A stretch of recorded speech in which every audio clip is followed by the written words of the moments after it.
It is said that when there is war between two countries or two people, often a third power takes advantage of it. Something similar has happened in the case of the Russia-Ukraine war. Recently, showcasing skillful diplomacy and opportunism, the US has signed a long-awaited natural resources agreement with Ukraine. This means that the US will now be a stakeholder in the revenue generated from Ukraine's natural resources. The agreement was signed by Ukraine's Deputy Prime Minister Yulia Svyridenko and US Treasury Secretary Scott Bessent. Regarding this agreement, diplomats and experts around the world are making various speculations. For example, is the US indirectly taking control over Ukraine's economic sector? What impact will this agreement have on Russia? And can Ukraine play an even stronger role in the ongoing war between the two countries? Through today's episode, we will try to find answers to these questions. After several months of tense negotiations, the US has signed an agreement with Kyiv to share the benefits from future sales of Ukraine's mineral and energy reserves. This agreement was supposed to be signed in February, but it broke down after a heated debate between President Donald Trump and Ukrainian President Volodymyr Zelensky regarding ways to end the Russia-Ukraine war. Under this agreement, a joint investment fund is being established. The agreement includes provisions for a joint US-Ukrainian fund, which will receive 50% of the profits and royalties from new Ukrainian natural resource permits. However, US Treasury Secretary Scott Bessent stated that the resources will remain Ukraine's property and Kyiv will decide where to extract them. Furthermore, this partnership will be equal on a 50-50 basis and the agreement will not include any debt obligations to the US. It is noteworthy that Ukraine's land contains a valuable treasure of rare minerals. Minerals such as lithium, titanium, graphite, and rare earth elements, which are extremely important for electronics and nuclear power, are found in large quantities in Ukraine. According to the Ukrainian Geological Survey, 5% of the world's critical raw materials are in Ukraine. According to this survey, Ukraine has major deposits of copper, lead, zinc, titanium, lithium, silver, nickel, and cobalt.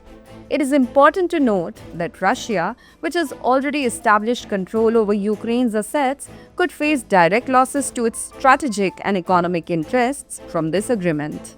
A 2022 assessment by Canadian geopolitical risk advisory firm SecDev concluded that Russia had captured 63% of Ukraine's coal mines and half of its manganese, cesium, tantalum, and rare earth reserves. Rare earth elements are used to make components for smartphones, LED lights, and electric cars. Therefore, it is clear that this agreement could affect both Russia's economic gains and its war strategy against Ukraine. However, Russia has not yet commented on the agreement. Notably, after Donald Trump became president, the relationship between Ukraine and the US experienced several ups and downs. Trump had engaged in direct talks with Russia, which caused discontent in Ukraine and European countries.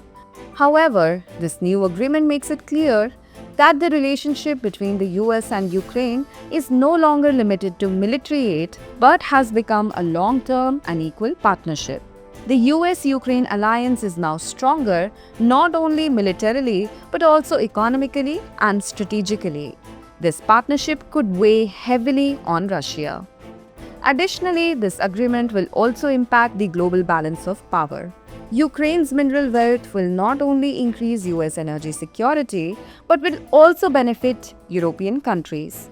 Considering the competition between the US, Russia, and China, this agreement could place the US in a key position within the global mineral supply chain. For Ukraine, this agreement could serve as a protective shield as it will receive not only military assistance from the US, but also resources for reconstruction. However, the US is still continuing its efforts to end the Russia-Ukraine war and establish peace. It is noteworthy that the US has repeatedly tried to discuss potential peace terms for the war that started 3 years ago with Russia's invasion, acting as a mediator. However, neither Russia nor Ukraine has agreed to the peace proposal yet. US Defense Secretary Pete Hegseth has issued a stern warning to Iran that if it continues to support Houthi rebels in Yemen, it will face serious consequences. The US has carried out more than 1,000 military strikes on Houthi-controlled sites since March.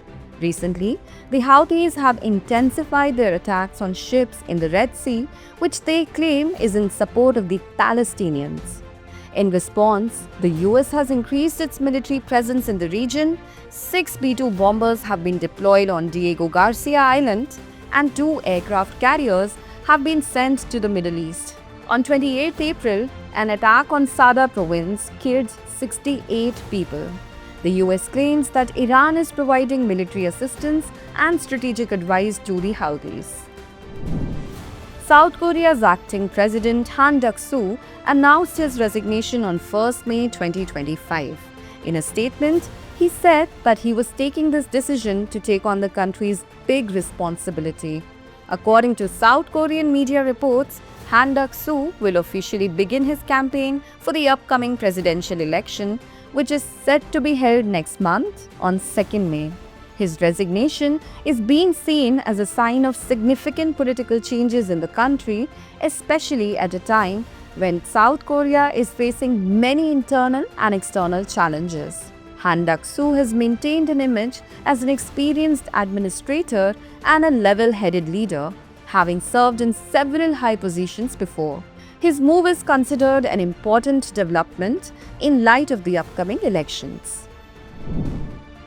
A devastating forest fire in the outskirts of Jerusalem has caused massive destruction, leading to large-scale evacuations, highway closures, and a state of emergency. The fire started near Mesilat Zion, and due to strong winds, it spread rapidly westwards. Jerusalem District Fire Commander Shmulik Friedman called it the biggest fire in the country's history and said that the situation is still far from being under control. Israel has appealed for help from several countries, including Italy, Croatia, Greece, Cyprus, Bulgaria, Romania, Spain, France, Ukraine, and Ecuador. These countries have agreed to send planes and helicopters, more than 120 firefighting units, IDF soldiers, and special aircrafts have been deployed to tackle the fire. So viewers, we conclude the discussion here and note today's question. What impact will the recent agreement between the US and Ukraine have on the Russia-Ukraine war?